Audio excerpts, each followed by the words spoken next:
Bienvenidos a un nuevo capítulo de Social Talks. Estamos aquí de vuelta, como siempre Lisette con nosotros acompañándonos. Bienvenida. Muchas gracias, George. ¿Qué tal? ¿Cómo estás? Bueno, yo te doy la bienvenida por formalidad, porque realmente formas parte del programa, entonces no tengo que darte la bienvenida porque no eres una invitada esporádica. Eres una persona que siempre vas a estar aquí. Espero, porque hay muchas oportunidades que seguramente pueden surgir y no sabemos qué puede ocurrir, pero siempre es un placer tenerte aquí conmigo. Pues igualmente, es un privilegio también poder estar acá y poder hacer un programa más de Social Talks. Y bueno, hoy vamos a estar hablando sobre los problemas que tienen las personas para conectar con la realidad, ¿vale? Vamos a enfocarnos sobre todo en por qué las personas últimamente les cuesta tanto tener experiencias reales, o por lo menos más experiencias reales que virtuales, ¿no? Pero George, ¿a qué te refieres? Y ya empezamos con las preguntas. Venga, empezamos fuerte. Ya empiezo yo con mi curiosidad. ¿A qué te refieres con problemas para conectar con la realidad? ¿Qué es conectar con la realidad para ti? Pues yo creo que para mí y para todos, conectar con la realidad son las experiencias que puedes llevar a cabo con los 5 sentidos, ¿vale? Muy bien. Lo que está pasando últimamente es que la gente dice, ah, no, es que jugar al videojuego también es una experiencia real. Y tienen razón, es una experiencia real. Pero todo lo que tú vives a través de la virtualidad lo estás viviendo a través de 2 sentidos, que es los ojos y los oídos. Pero no estás tocando, no estás oliendo y no estás saboreando en ese momento, ¿vale? Y no siempre estás interactuando con otra persona. Claro, También. exactamente, no estás interactuando con alguien. Entonces yo creo que las experiencias reales se están cada vez abandonando más y aumentando las virtuales. Entonces ahora hay más porcentaje de experiencias virtuales que reales en la vida de una persona, sobre todo de una persona que teletrabaja. Exacto. Porque si la persona teletrabaja, ni siquiera el tiempo de vida laboral le va a quitar esas horas de experiencia virtual. Por supuesto, es que la persona que teletrabaja está de cierta forma aislada, o sea, no interactúa directamente con un colectivo laboral integrado por personas. Sí que interactúa, pero a distancia, a través de correos electrónicos, a través de mensajería, y se les vuelve normal, se les vuelve una rutina en la que incluso se sienten cómodos con no estar rodeados de seres humanos. Cada vez creo que nos gusta más nuestro aislamiento, nuestra soledad. Más cómodo. Es más cómodo que interactuar con personas. ¿Por qué crees que esto se ha vuelto una tendencia creciente en la sociedad de hoy, George? Bueno, yo creo que el avance del mundo laboral a nivel tecnológico es algo que ya no va a retroceder. Porque el planteamiento que se ha hecho desde los gobiernos de arriba es que todo tiene que digitalizarse. Entonces, no podemos escapar de la parte laboral, tampoco podemos escapar del número de ofertas de empleo que van a ir habiendo en el futuro, porque tú, por ejemplo, tú entras a Internet a buscar trabajo y de todos los trabajos, ¿cuántos hay presenciales últimamente? Casi todos son software, no sé qué, engineer, ¿cómo se llama? Ingeniero de software, comunicador o teleoperador. Teleoperador, Hay mucho de teleoperador. Y cada vez van a ir siendo más las ofertas de trabajo que nos vayan a aumentar nuestras horas de virtualidad. De hecho, la educación, que es una actividad que ha sido eminentemente presencial en años anteriores, se está volviendo cada vez más virtualizada. O sea, ya cada vez se enseña más online a través de una pantalla en la que no interactúas directamente con la otra persona. Y hay una diferencia cuando interactuamos en persona que cuando interactuamos a través de una pantalla. Yo creo que las relaciones no son iguales. Y tú, como especialista en vida social humana, que te has dedicado muchísimos años a investigar el asunto e incluso a escribir y a desarrollar tus teorías y también a llevarlo a cabo de forma empírica y práctica, porque has hecho tus experimentos de cómo va esto. ¿Cuáles son las diferencias, los beneficios, los perjuicios de no entablar relaciones de forma natural, de forma real? Real. Sí, bueno, como te digo, antes los estudios y el trabajo compensaban el exceso de tecnología en nuestro tiempo libre. ¿Por qué? Pues porque si tenemos que estar 8 horas utilizando las manos para trabajar, con martillo o con, no sé, por ejemplo, con lápiz y papel, no tienes tiempo para estar en el mundo virtual. Y esas 8 horas de trabajo te servía para conectarte con la realidad. Aunque no te gustara tu trabajo, tú estabas conectado a la realidad. Claro. Pero ahora, si la jornada laboral y de estudios son 8 horas virtuales al día, no estamos contando las horas de nuestro tiempo de ocio que también es mayormente virtual últimamente. Exacto. Y yo creo que es importante aclararle a los espectadores, George, que en ningún momento estamos criticando o atacando directamente el uso de la virtualidad o de la tecnología en este programa Social Talks. Sencillamente analizamos estos asuntos sociales desde un punto de vista coloquial, emocional, espiritual, para más bien darnos cuenta y ser conscientes de cómo vamos cambiando, de cómo cambian nuestras rutinas, cuáles son los beneficios y cuáles son los perjuicios a largo plazo en nuestra salud y qué es lo que integral. podemos hacer. Y qué es lo que podemos ¿cuáles hacer. son las soluciones? Claro, porque, como te he dicho, la era tecnológica ya está aquí. No podemos luchar en contra de ella en este momento. Estamos en un punto de no retorno. Pero tenemos que adaptarnos de una forma para que podamos protegernos. Porque lo que está pasando ahora es que lo que queríamos tocar hoy, uno de los motivos por los que las personas ya no quieren socializar en persona es por un nuevo concepto que ha aparecido, que es ansiedad social. ¿Qué es la ansiedad social? ¿Qué es la ansiedad social? Que lo hemos escuchado muchas veces en la tele o en los adolescentes. Uy, yo no salgo porque tengo ansiedad social. ¿Qué es ansiedad social? Es cuando no puedes soportar entornos de grupo, ¿vale? Tienes que siempre o salir solo a dar una vuelta o con 2 personas máximo de tu entorno cercano, pero no puedes soportar estar, por ejemplo, en supermercados cuando hay mucha gente o en bares cuando hay muchas personas o cafeterías o incluso, fíjate, en iglesias. Wow, es que Porque cuando tú entras a una iglesia tú tienes que ver a muchas personas, claro. Pero si los jóvenes ya no soportan estar en entornos muy numerosos, sobre todo porque se te van a acercar personas a saludarte. Claro, entonces va a haber esa cercanía. Viene siendo como una fobia, un agobio, de cierta forma, George. ¿Y por qué tú crees que esté pasando esto? Bueno, se han hecho experimentos con gorilas y monos en el que los retiran desde pequeños de su núcleo familiar o de clan y cuando se hacen mayores y los quieren volver a meter en la selva, ya no pueden, porque sienten esa ansiedad, no están acostumbrados a estar alrededor de personas. Y creo que en la era digital está pasando eso. Nos estamos aislando mucho a nivel tecnológico y cuando tenemos que salir a entornos naturales con muchas personas, sentimos esa ansiedad como el gorila y el mono. Claro. No estamos acostumbrados a lidiar con el estrés natural de la vida de grupo. Qué curioso que nos estemos adaptando a vivir conectados, a estar solos, cuando en realidad la vida de forma tradicional ha sido eminentemente social, o sea, de compartir con otros seres humanos, de enfrentar conflictos, de solucionar, de trabajar juntos, de colaborar, de crear proyectos juntos. Pero ahora mismo es que nos sentimos más incómodos con lo que nos deberíamos sentir adaptados y bueno, pues interactuar de forma natural.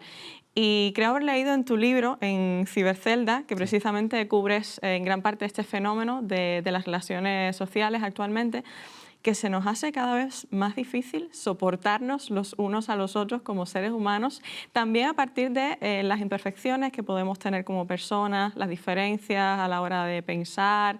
Se nos hace difícil soportar a las personas de nuestra propia especie, ¿verdad? Lo que se llama la polarización. Cada vez está habiendo una polarización, es el concepto de que siempre hay ahora o blanco o negro, o arriba o abajo. No hay puntos medios, no hay líneas de grises en las temáticas sociales. Un ejemplo, ¿vale? El movimiento feminista es como que existe el movimiento feminista extremo y están los otros que piensan que no hace falta hacer absolutamente ningún tipo de movimiento para poder defender los derechos de la mujer. Entonces, se está polarizando todas las temáticas sociales, los géneros, se está polarizando la política, se está polarizando ya los veganos, por ejemplo, una tontería, ¿no? Como por ejemplo es el que come carne, no el que come carne, porque tienen que estar peleados, porque tienen que discutir. Es que no tiene sentido, sencillamente es una diferencia en tus elecciones nutricionales y que te hace diferente a otra persona. Pero se polariza. Cada tema que sale se polariza. Y esto también, el mundo virtual tiene mucho de culpa en esto.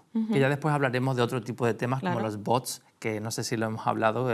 No, yo creo que en programas subsiguientes sí que lo hablaremos, pero es que es un tema que da para un programa entero. Es súper interesante. Un tema para que da para un programa, pero para daros una pequeña introducción a este tema, hablaremos sobre los bots, que es que en las redes sociales el 50% de los comentarios de odio son máquinas las que los provocan. O sea que nuestros haters son Nuestros robots. haters, los haters, famosos haters, el 50% pueden ser robots, Wow. que hablan siempre en contra de cualquier tema para crear discusión y que la gente discuta en los comentarios. Claro, porque mientras más discusión, más interacción y más crece... Y más dinero. Claro, más dinero. Más dinero para las redes sociales. Para las redes sociales. Bueno, pues George, hasta aquí hemos hecho una introducción a lo que es el tema de la dificultad para conectar con la realidad. Cada vez nuestras relaciones se virtualizan más y cada vez interactuamos menos con otros seres humanos, y hablabas de que una de las razones principales es la polarización de opiniones. O sea, tú piensas de una manera, yo pienso de otra, y eso automáticamente, supuestamente, nos hace incompatibles. Algo más, otra razón por la que las personas se escudan detrás de una pantalla o se aíslan en sus propias casas y prefieren esto a interactuar con otras personas. Vale, hay muchas razones por las que una persona no querría socializar en grupo, ¿vale? Una de ellas pueden ser los complejos físicos. Los adolescentes tienen muchos complejos físicos y están desarrollando su personalidad, forjando su carácter, y la sociedad es muy cruel, no solamente con el físico, sino con lo que tienes material. Es cierto. Y muchos jóvenes no tienen, a lo mejor, mucha ropa para salir los fines de semana con sus amigos, y a lo mejor cuando salen 2 o 3 fines de semana ya se ve que tiene siempre la misma ropa. Y eso es un problema porque el consumismo está ocasionando un aislamiento de los jóvenes porque se sienten tan presionados por la sociedad a tener ciertas cosas para poder ver a personas que prefieren quedarse en su casa, no gastar dinero y no tener que comprarse ropa, y eso está siendo un problema muy grande. Entonces, por eso digo que el mundo virtual y la adicción a las tecnologías no le afecta igual a ricos que a pobres. Los ricos tienen más dinero para show off, que se dice en inglés, ¿no? Sí, es como para presumir, para presumir, ostentar. Ostentar. Y es una categoría de poder y de posicionamiento social. Y los jóvenes, cuando no tienen este poder adquisitivo o no tienen el cuerpo que desean, se aíslan. Y esto produce una enfermedad mental que al final hace que vean a los grupos como un lugar hostil, un lugar de amenaza, un lugar que no me siento seguro ni en su casa. Un lugar en donde no soy aceptado por quien yo soy, un lugar en el que me siento más incómodo que a gusto. Claro. Y por lo tanto, pues no comparto, me quedo en mi casa, donde nadie me ve, donde nadie ve el defecto que tengo en la cara, mi o granito, mi sobrepeso, o que tengo la misma ropa. Oye, pero qué cruel, ¿verdad? Que no podamos todos interactuar o socializar o tener amistades por nuestra apariencia o por lo que tenemos o dejamos de tener. Claro, eso es uno de los ejemplos que podría venirse a la mente y que las redes sociales está provocando de una forma mucho más violenta por el enseñar imágenes de tipos de cuerpo ideales. Y no sé si te has dado cuenta que incluso la misma dentadura está cambiando. Sí. Las personas, ahora el estándar de dentadura tiene que ser específico. Nuestros cuerpos se han convertido en una moda. Ya la moda no solamente es externa, que es la tela, ¿no? La tela, los bolsos, los coches, sino que ahora nuestra propia piel se ha transformado en un tipo de moda. Y que a veces tendremos que estar más gorditos, a veces tenemos que estar más delgados, dependiendo de esas épocas. Y las personas tenemos una estructura genética que no podemos cambiar. Sin embargo, ¿qué pasa cuando la gente no puede cambiar esa estructura genética? Cirugías. Exacto. Y el que no puede hacerse o someterse a procedimientos quirúrgicos para cambiarse, pues se deprime o se aísla porque es una realidad que no puede cambiar, tristemente. Y es que no tiene que cambiarla, porque el valor intrínseco de un ser humano no parte de quién es por fuera, de cómo luce o de cómo la sociedad dicta que debes ser, sino sencillamente por quién eres por dentro, los valores que tienes, cómo enfrentas las situaciones de la vida, lo que tienes que aportar en una relación de grupo. Y eso debería ser lo que te otorga tu valor. Y más que eso, porque estamos también en un entorno cristiano, en un entorno de fe, en el que podemos decir con toda confianza que es Dios quien pues, en primer lugar nos ha creado, nos da esa quien nos seguridad otorga también, ¿no? ese valor. Y no se ha equivocado con las cosas que nos ha dado o que nos ha dejado de dar, sino que somos un cúmulo de valores y de cosas preciosas que tenemos también para compartir con otros. Y también ten en cuenta una cosa. Fíjate tú, si Dios no hubiese querido crear a todos iguales, lo habría hecho. Es verdad. ¿Pero por qué razón nos hizo diferentes? Pues porque no sabemos por qué, con qué intención, pero nos creó de esa forma. Pero siempre el hombre quiere lo contrario a lo que Dios creó. ¿Y qué es lo que quiere el hombre? Que todos seamos iguales. Que todos tengamos el mismo tipo de cuerpo, que todos tengamos el mismo musculatura, que todos tengamos dinero, que todos tengamos cierta posición, ¿no?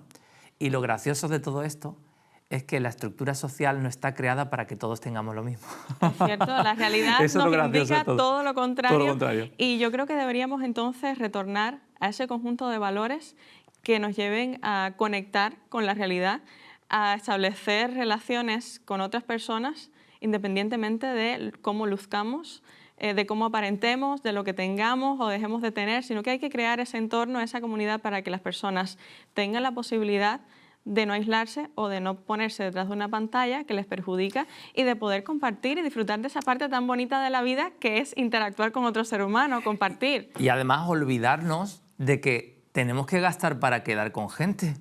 Y además si te entra ansiedad por quedar con personas cuando siempre tienes lo mismo puesto, es porque quizás te estás juntando con personas que no tienen ese concepto de quedar por el valor de las personas. Exacto. Entonces hay veces que nos entra ansiedad social porque el entorno que estamos escogiendo nos está produciendo esa ansiedad. Y otra cosa que se me ocurre ahora mismo, que justo veníamos hablando con un colega nuestro, con un hermano en la fe, es que, por ejemplo, yo me sentiría muy incómoda saliendo con un grupo de personas o saliendo a hacer una actividad que yo por mis principios y por mis valores no me sienta cómoda haciendo. Cómoda.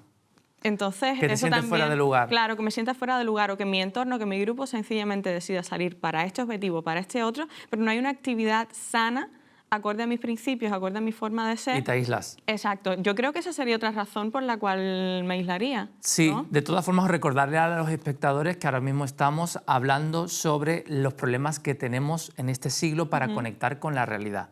Y estamos hablando sobre que a veces son problemas de aceptación de nuestra propia imagen, ¿no? De los complejos físicos, también del poder adquisitivo, que si no tienes mucho dinero para salir a socializar fuera a restaurantes o a sitios, te aíslas en tu casa y utilizas más la tecnología, ¿no? 3, los trabajos virtuales y los estudios virtuales aumentan nuestro tiempo de virtualidad y la suma de todo esto que estábamos hablando hace que tengamos más experiencias virtuales que reales en nuestra vida. Nos sentimos más cómodos. Se descompensa. Exacto, nos sentimos más cómodos mandando un mensaje y expresando nuestros sentimientos más profundos a través de un escudo protector que no diciéndolo cara a cara. Qué fenómeno tan interesante, ¿no? Bueno, también el concepto, la persona que sea una persona que tiene ansiedad social, precisamente considera una amenaza el lugar. La ansiedad no es más que el cerebro activando el nivel de alerta de que algo malo va a suceder. Es como un sistema de defensa. Entonces, si a ti se te activa esa sensación cuando tú estás en grupo, quiere decir que inconscientemente en tu mente el grupo es una amenaza. Entonces, si tú entras a un sitio en el que no te sientes seguro, se activa ese nivel de amenaza, lo que se llama la ansiedad. Porque piensas que algo va a pasar, que alguien te va a mirar o te va a criticar, que alguien va a decir algo fuera de lugar y que está a punto de ocurrir. Y esto le ocurre mucho a las personas, niños, que han sufrido humillación en las escuelas. Es cierto. Las personas que han recibido humillación en las escuelas no quieren socializar en entornos grandes o tienen la tendencia a no hacerlo porque en esos lugares con mucha gente han recibido el dolor. Entonces rechazan. Los psicópatas y las personas que han cometido estos crímenes atroces a colegios y tal, normalmente suelen ser personas que en estos entornos han sido dañados y reaccionan con violencia y quieren destruir todo lo que tenga que ver con la comunidad o con personas. Es ¿no? lamentable, la verdad, lo que está ocurriendo. Y entonces yo creo que sería válido entender a las personas que deciden aislarse porque tienen una razón muy lógica. Ahora, ¿por qué es importante revertir todo esto, George, y fomentar la socialización a nivel personal? ¿Por qué es importante la vida comunitaria? ¿Por qué es importante el contacto con personas en el mundo real? Vale, muchas personas dicen, vale, a mí no me gusta, reconoce, es más, hoy día en las redes sociales la gente reconoce que no le gustan las personas y se ha romantizado a través de memes y de vídeos de humor, cómo nos aislamos, ¿no? No sé si lo has visto, ¿no? Sí. Yo el fin de semana y sale una persona tapándose con la manta y no haciendo nada Como el fin de semana. hashtag, amo mi soledad. Hashtag amo mi soledad. Y se ha romantizado eso porque está pasando mucho, pero ¿sabías qué? El ser humano no se desarrolla cerebralmente en aislamiento. Solamente se desarrolla, tanto emocional, espiritual y física, solamente se desarrolla en comunidad. De hecho, somos una raza comunitaria. O sea, la raza humana está diseñada para estar con personas. Y ahora que estamos en un canal cristiano, Dios, cuando vino a salvar al hombre, no vino a salvar a una persona, vino a salvar a un pueblo. A un pueblo, exacto. A un pueblo. Y cuando escogió en la antigüedad a un pueblo, sí que partió de una persona, pero la idea era formar una comunidad, formar un pueblo que les reflejase. También era una idea comunitaria. Y has dicho una palabra clave, diseño. Hemos sido diseñados de una forma. Y el diseñador es el que tiene la última palabra y el que sabe cómo florecemos y cómo nos desarrollamos mejor. Y el manual de funcionamiento. Exacto. Es que si Dios nos ha creado, Él tiene el mapa de cómo nosotros funcionamos. Es como el manual de un coche, el manual de una lavadora. El que lo creó sabe cómo está diseñado. Y existe una comunidad, que justo lo hablábamos antes de venir al programa, existe una comunidad muy especial que se llama Iglesia, que en un principio se decía en ese manual de instrucciones, que es la palabra de Dios, que vivían, que tenían todas las cosas en común, que vivían y pasaban mucho tiempo juntos. Es verdad, y tenemos que reconocerlo, que la sociedad en la que vivimos ahora no nos hace muy fácil la situación de tener todas las cosas en común y de estar juntos. Pero ¿cómo pudiésemos, George, bajo los valores y los principios cristianos, retroceder un poco e ir a ese inicio, a esa situación saludable de comunidad, sobre todo en el ambiente eclesiástico? Vale, en Hechos, la iglesia que se refleja y del comienzo de lo que es la era cristiana, se organizaban en comunidad. Y es verdad que ellos lo tenían todo en común, vendían todas las cosas y tenían como una especie de gasto comunitario también. Y yo entiendo que eso en el nivel de vida que tenemos hoy quizás no es tan viable por cómo hemos construido la sociedad, con una cuenta bancaria, con un DNI. Tenemos que declarar nuestro dinero independientemente. Entonces somos un número independiente. Pero ¿cómo podríamos hacer para llegar a un punto medio o por lo menos parecernos un poco más a la iglesia original y a la estructura original? Pienso que es súper importante que si vosotros tenéis una comunidad cristiana, tenéis un pastor y estáis congregándoos en una iglesia, tenéis que tener en cuenta que hace falta crear momentos de vida social para la comunidad que no sea la reunión del culto de la iglesia del domingo. Porque en la iglesia del domingo la gente no queda para socializar, queda para sentarse y escuchar la palabra y para alabar al Señor, ¿no? Pero no quedan para socializar. Y cada vez me estoy encontrando más personas que me dicen: George, me siento solo cuando voy a la iglesia, porque cuando voy solamente voy a cantar, a escuchar la Biblia y todo el mundo se va a su casa.